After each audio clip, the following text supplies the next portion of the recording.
नमस्कार, 20 मिनट 20 खबर में आपका बहुत बहुत स्वागत है। मैं हूं आपके साथ ऋषिका। अगले 20 मिनट में हम आपको राजस्थान की 20 अहम खबरों से रूबरू कराने वाले हैं। तो चलिए शुरू करते हैं 20 मिनट में 20 खबरों का सिलसिला। कोटा के गुमानपुरा की एक बेकरी शॉप में भीषण आग लगने के बाद तबाही का दिल दहला देने वाला मंजर नजर आया। खास बात यह है कि लोकसभा अध्यक्ष के ओएसडी की 4 मंजिला बिल्डिंग में रखा हुआ तमाम तरह का सामान और दस्तावेज जलकर खाक हो गए। आग लगने की खबर के बाद नगर निगम की आधा दर्जन दमकलें मौके पर पहुंची और आग पर काबू पाने की कोशिश शुरू हुई, लेकिन बिल्डिंग के कांच नहीं टूटने की वजह से आग बुझाने में दिक्कतें आ रही थी। आपको बता दें कि शहर के व्यस्ततम बाजार में स्थित 4 मंजिला बिल्डिंग के नीचे वाले पार्ट में बेकरी संचालित होती है और ऊपर निजी बिजली कंपनी, बैंक और ऑफिस हैं। ये बिल्डिंग स्पीकर के ओएसडी राजीव दत्ता के परिवार वालों की बताई जा रही है। इस आग से लाखों का नुकसान हुआ है। हालांकि इस आग की वजह से कोई हताहत नहीं हुआ है। इतने सारे एसी फ्रिज वगैरह चलते हैं, इस वजह से शॉर्ट सर्किट हो गया। मिस हैपनिंग है, कोई जानकारी कोई करता नहीं है। एडीएल का ऑफिस है, बैंक खुला है भी नया और संतोष बेकरी है नीचे जिसमें आग लगी। आग लगी यहाँ पे आके देखा तो फायर ब्रिगेड और सभी जो सहायतक चीजें वो बुला ली गई है और आवश्यक कार्रवाई कर रहे हैं।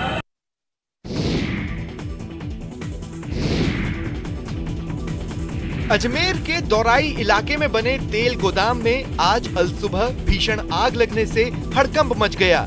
गोदाम में खाने का तेल बनाने का काम होता था और साथ ही बड़ी संख्या में तेल के पीपे रखे हुए थे।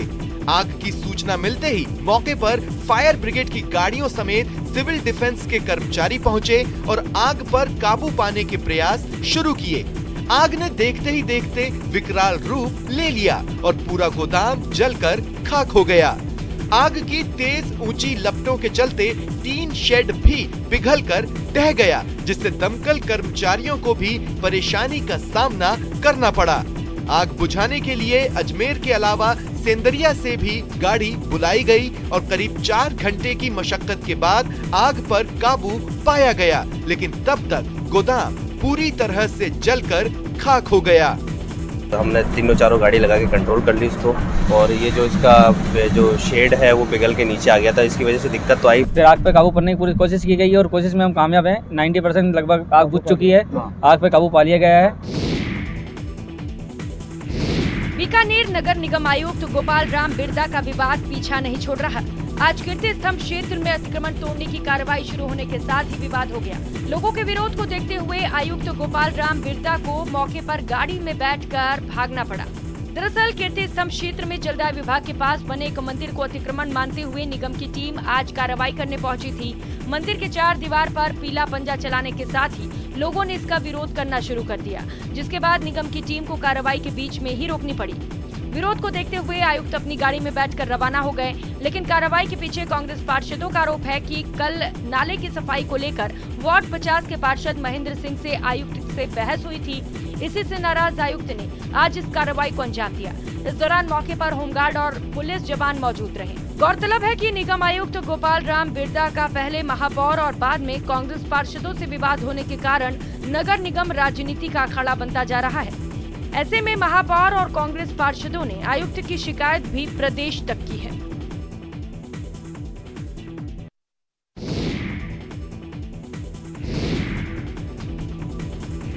एसएमएस अस्पताल देश के नामी अस्पतालों में शामिल है।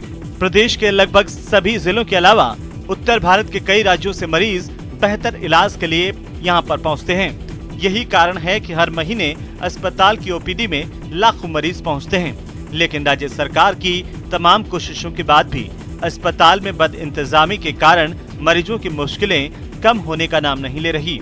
मरीजों को पहले पर्ची कटाने के लिए, फिर डॉक्टर को दिखाने, फिर जांच करवाने और फिर दवाइयां लेने के लिए घंटों कतार में इंतजार करना पड़ रहा है।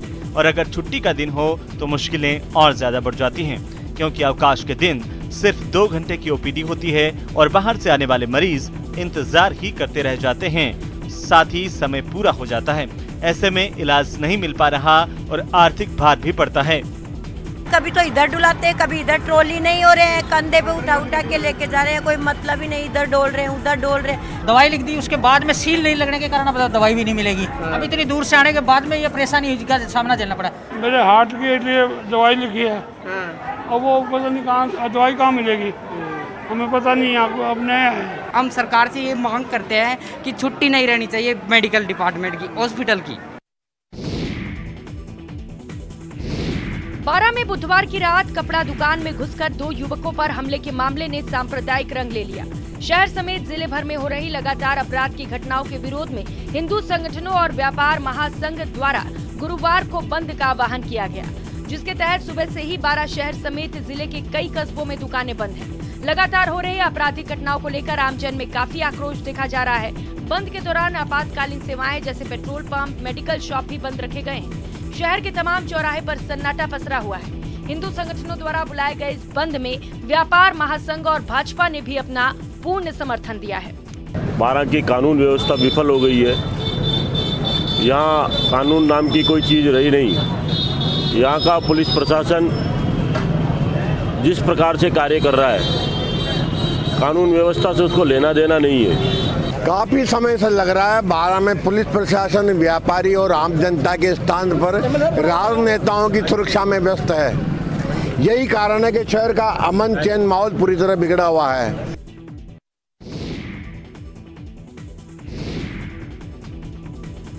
कोविड स्वास्थ्य सहायकों का एक और जयपुर में पिछले 63 दिनों से लगातार धरना जारी है, तो वहीं दूसरी ओर दौसा में कोविड स्वास्थ्य सहायकों ने कलेक्ट्रेट के बाहर प्रदर्शन किया और राज्य सरकार के खिलाफ जमकर नारेबाजी की।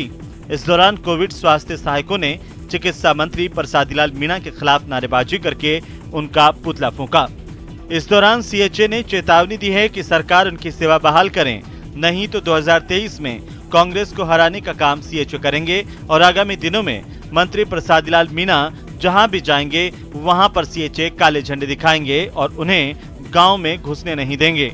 अब ये शुरुआत हुई है, ये हर डिस्ट्रिक्ट में प्रसादीलाल जी का पुतला फूंका जाएगा, जो भी और विरोध प्रदर्शन किया जाएगा और जहाँ पे जाएंगे काले झंडे दिखाए जाएंगे प्रसादीलाल जी को। ये खुली चेतावनी है एक मंत्री को।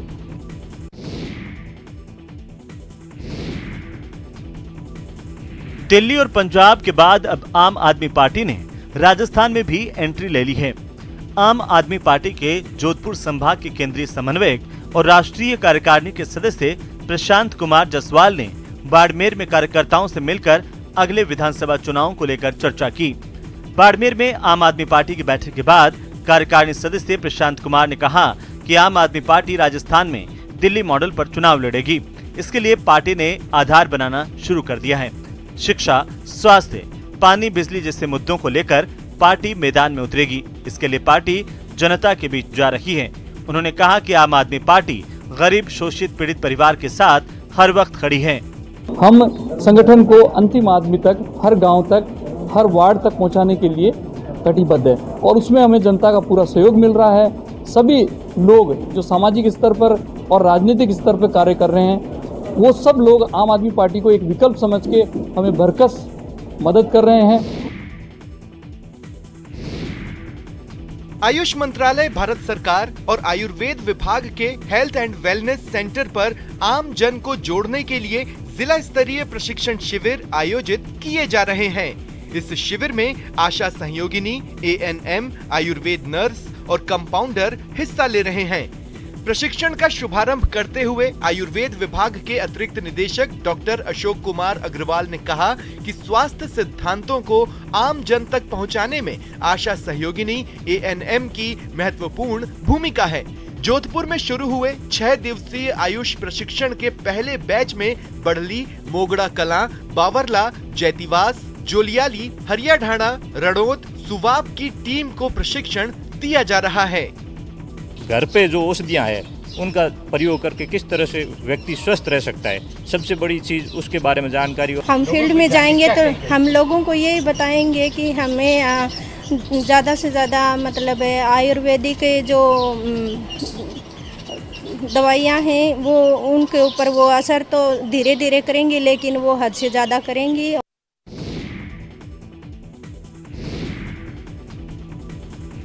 मुख्यमंत्री की बजट घोषणा के तहत डूंगरपुर शहर में 6 और सागवाड़ा शहर में 2 नई इंदिरा रसोई खोली जाएगी। डूंगरपुर नगर परिषद और सागवाड़ा नगर पालिका ने नई इंदिरा रसोइयों के लिए स्थान चिन्हीकरण का काम शुरू कर दिया है। नगर परिषद आयुक्त नरपत सिंह राजपुरोहित ने बताया कि स्वायत्त शासन विभाग द्वारा वर्तमान में डूंगरपुर शहर में 3 और सागवाड़ा शहर में 1 रसोई संचालित की जा रही है। इन इंदिरा रसोइयों में रोजाना दोनों समय गरीबों को 8 रुपए में पौष्टिक और स्वादिष्ट भोजन परोसा जा रहा है। वहीं अब बजट घोषणा के तहत डूंगरपुर शहर में 6 और सागवाड़ा शहर में 2 नई इंदिरा रसोई खोली जानी है। उसी दिशा में नगर परिषद डूंगरपुर में 6 नई इंदिरा रसोइयाँ खोली जाने प्रस्तावित है और उसी संबंध में हमने 6 स्थान चिन्हित किए और निर्माण कार्य हम शुरू करवा देंगे 1-2 दिन में।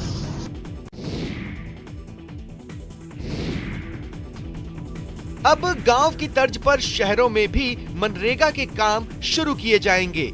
गांव में जिस तरह महात्मा गांधी नरेगा योजना के तहत कार्य कराए जाते हैं, उसी तरह इंदिरा गांधी शहरी रोजगार योजना के तहत कार्य होंगे। आपको बता दें, दौसा जिले की सभी नगर निकायों में भी शहरी नरेगा के लिए कार्य योजना तैयार कर ली गई है। दौसा शहर में करीब 6 करोड़ रुपए की लागत के 65 कार्य इस वित्तीय वर्ष में करवाए जाएंगे। वहीं 12 जून से इंदिरा गांधी शहरी रोजगार योजना के तहत कार्य शुरू होने की संभावना है। इस योजना के तहत शहरी क्षेत्र में रहने वाले प्रत्येक परिवार को अधिकतम 100 दिन का रोजगार देने की योजना है। शहरी नरेगा योजना के तहत बड़े नालों की सफाई, जल संरक्षण, पर्यावरण संरक्षण आदि से जुड़े कार्य कराए जा सकेंगे। शहर में ऐसे काम हैं जो नरेगा की तर्ज पे चल सकते हैं, तो उन कामों को मुख्यमंत्री साहब ने बजट घोषणा के अंदर लिया है और उसको इंदिरा गांधी शहरी रोजगार योजना का नाम दिया है। बजट सत्र में मुख्यमंत्री अशोक गहलोत के द्वारा प्रदेश के घरेलू बिजली उपभोक्ताओं को बिजली के बिलों में सब्सिडी देने का फैसला लिया गया था। मुख्यमंत्री अशोक गहलोत के द्वारा घरेलू बिजली उपभोक्ताओं को दी जा रही सब्सिडी से भीषण गर्मी के दौरान श्रीगंगानगर सहित प्रदेश के घरेलू बिजली उपभोक्ताओं को बड़ी राहत मिली है। मरुधरा के सरहदी जिले श्रीगंगानगर के कुल 3,58,148 घरेलू बिजली उपभोक्ताओं में से 1,14,196 उपभोक्ताओं की बिल राशि शून्य हो गई। श्रीगंगानगर जिले के लगभग 30% उपभोक्ताओं को अप्रैल माह में शून्य राशि का बिल जारी किया गया, जिसमें बीपीएल और घरेलू उपभोक्ताओं को बड़ी राहत मिली। इसके साथ ही 50 से अधिक यूनिट के उपभोग करने पर भी घरेलू बिजली उपभोक्ताओं को 150 यूनिट तक 3 रुपए प्रति यूनिट और 300 यूनिट तक 2 रुपए प्रति यूनिट की सब्सिडी दी जा रही है। ऐसे में 750 रुपए प्रति महीने की सब्सिडी घरेलू उपभोक्ताओं को मिल रही है। गंगानगर जिले में ऐसे उपभोक्ता जिनका इस टैरिफ सब्सिडी की वजह से जो है बिल जीरो हो गया है, उनकी संख्या 1,14,000 जो है के करीब है। टोंक जिला मुख्यालय पर कृषि मंडी में समर्थन मूल्य खरीद केंद्र पर घोटाला सामने आया है। यहाँ चना तुलाई केंद्र पर किसानों से तुलाई से ज्यादा वजन लिया जा रहा है। किसान महापंचायत के पदाधिकारियों ने पहुंचकर देखा तो ठेकेदार के प्रतिनिधि और क्रय विक्रय सहकारी समिति के कैशियर और तुलाई केंद्र प्रभारी बाल मुकुंद बंसल ने छीजत का हवाला देते हुए प्रति क्विंटल 700 से 800 ग्राम चने किसानों से लेने की बात कही। किसान नेता रामेश्वर चौधरी ने मंडी सचिव को मौके पर बुलाया और इस घोटाले से किसानों से की जा रही लूट को बंद करने की मांग की। साथ ही फोन पर जयपुर में राजफेड के अधिकारियों को भी इसकी जानकारी दी। ये सब घाला मेला काम है इनका, ये लगातार ऐसा ही कार्य चलता है। ये अभी 12 मंडी में भी एक कट्टे में 3.5 किलो वजन तक अधिक लिया गया था। किसान संघ की शिकायत थी और शिकायत के अनुसार जो है मैंने चेक किया है और करीब 200 ग्राम वजन जो है ज़्यादा है, उसको कैलकुलेट करके और किसान को भुगतान करने के निर्देश दे दिए। निर्देश ये मिले साहब ने कि 580 ग्राम का वेट है तो 580 लोगे, अगर कम है तो ठेकेदार भुगतेगा आपका, उसको रिटर्न दे देंगे। पीने के पानी का संकट अजमेर में लगातार बढ़ता ही जा रहा है। एमडीएस यूनिवर्सिटी अजमेर में यूनिवर्सिटी प्रशासन की सुस्ती के चलते छात्र छात्राओं को पीने का पानी नसीब नहीं हो पा रहा। यूनिवर्सिटी कैंटीन में वाटर कूलर लगा होने के बावजूद ठंडा पानी नहीं मिल रहा है और अगर कहीं वाटर कूलर काम भी कर रहा है तो 42 डिग्री टेम्परेचर में उबला पानी दे रहा है। इस अव्यवस्था के चलते छात्र छात्राओं को पानी खरीद के पीने पर मजबूर होना पड़ रहा है। कैंटीन के अलावा यूनिवर्सिटी के संचालित विभिन्न विभागों में लगे वाटर कूलर लंबे समय से खराब पड़े हैं और कई बार यूनिवर्सिटी प्रशासन को लिखित में देने के बाद भी अभी तक सुध नहीं ली गई है। पानी की पीने की कोई व्यवस्था नहीं है, वाटर कूलर होते हुए भी खराब है। हमें रोज 20 रुपए की बोतल लेके यहाँ पे खरीद के पीना पड़ता है। हमने बहुत सारे डिपार्टमेंटों में जा के देखा, वाटर कूलर है लेकिन वो चालू नहीं है, उनमें ठंडा पानी नहीं है। कई बार प्रशासन को लिखित में जानकारी दे दी कि पानी की व्यवस्था करे जाए। यहाँ 42 डिग्री का तापमान होने के बाद स्टूडेंट पानी के लिए तरस रहे हैं। कोटा के बहुचर्चित अपेक्षा ग्रुप चिटफंड कंपनी घोटाले के मामले में गुमानपुरा थाना एसएचओ और एएसआई पर गाज गिरी है। एसएचओ और एएसआई पर आरोप है कि इन्होंने कंपनी के डायरेक्टर से साठगांठ कर कंपनी की प्रॉपर्टी को बिकवाने में मदद की है। इतना ही नहीं, जिन 4 डायरेक्टर्स को पुलिस ने अब तक गिरफ्तार किया है उन्हें पुलिस हिरासत से रजिस्ट्री ऑफिस ले जाकर कंपनी की प्रॉपर्टी को अन्य लोगों को बिकवाने में भी मदद की है। मामले में लापरवाही बरतने और मुस्लिमों को गिरफ्तार नहीं करने के आरोपों के चलते एसएचओ लखनलाल मीणा और एएसआई रेहाना को सस्पेंड किया गया।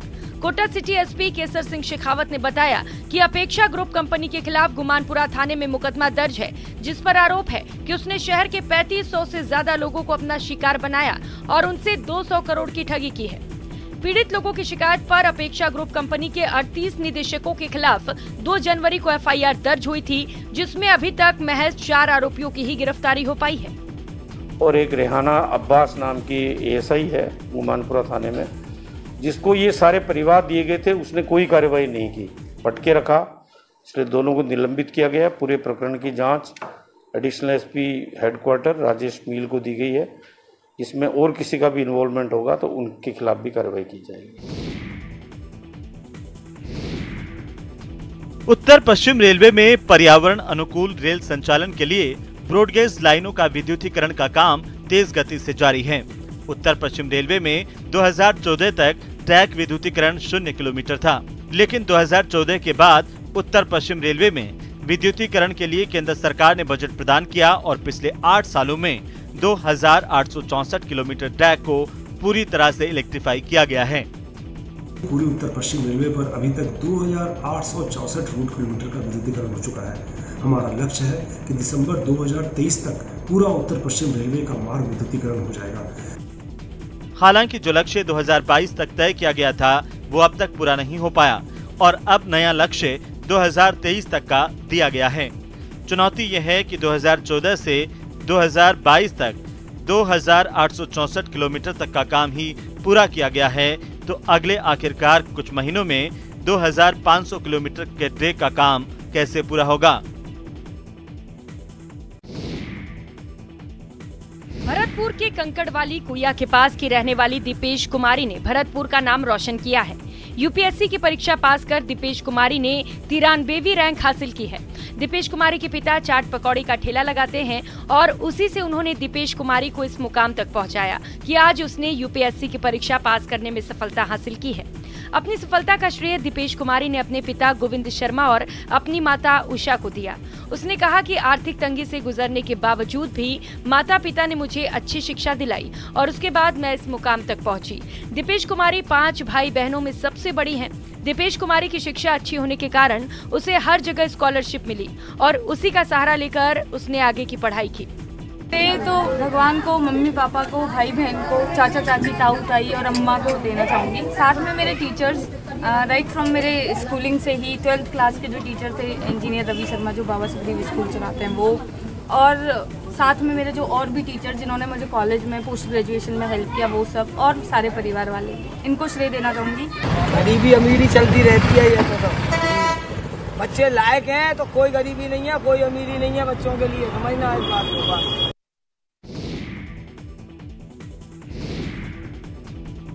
महाराणा प्रताप की 482वीं जयंती पर मेवाड़ के पूर्व राज परिवार के सदस्य और महाराणा प्रताप के वंशज लक्ष्य राज सिंह मेवाड़ मोती मगरी स्थित प्रताप स्मारक पहुंचे। लक्ष्य राज सिंह मेवाड़ ने महाराणा प्रताप को याद करते हुए उन्हें पुष्पांजलि अर्पित की। वहीं प्रताप स्मारक पर हो रहे हवन में भी शामिल हुए। लक्ष्यराज सिंह मेवाड़ ने महाराणा प्रताप की 482वीं जयंती के उपलक्ष्य में 482 किलो का लड्डू का भोग लगाया। उदयपुर और आसपास के इलाकों से प्रमुख पंडितों ने पूरे विधि विधान के साथ हवन संपूर्ण कराया। पुष्पांजलि कार्यक्रम के बाद लक्ष्यराज सिंह मेवाड़ ने वहां मौजूद लोगों के साथ फोटो सेशन किया। आलोचना करने वालों के कभी भी स्मारक नहीं बने। हम लोगों को ये कोशिश करनी चाहिए कि आज हमारे पास में इस राष्ट्र के अंदर वीर शिरोमणि महाराणा प्रताप के नाम से एक सोच हमारे देश को, हमारे राष्ट्र को ये धरोहर उपलब्ध है और हमारे को उनके नक्शे कदम पर चलने का प्रयास करना चाहिए।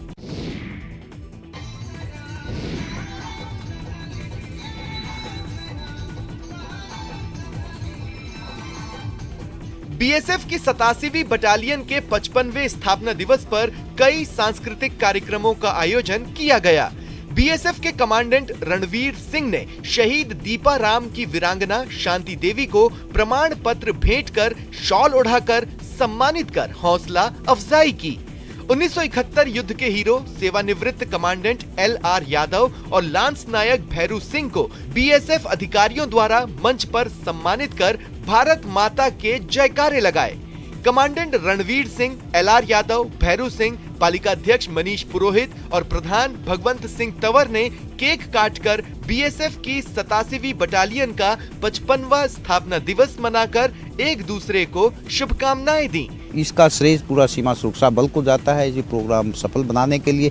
साथ में मैं धन्यवाद देना चाहूँगा पोखरण की जनता को और यहाँ की मीडिया पर्सनैलिटी को कि उन्होंने इस कार्यक्रम को बहुत ही अच्छे तरीके से देखा। तो इस बुलेटिन में फिलहाल इतना ही। दीजिए इजाजत। नमस्कार।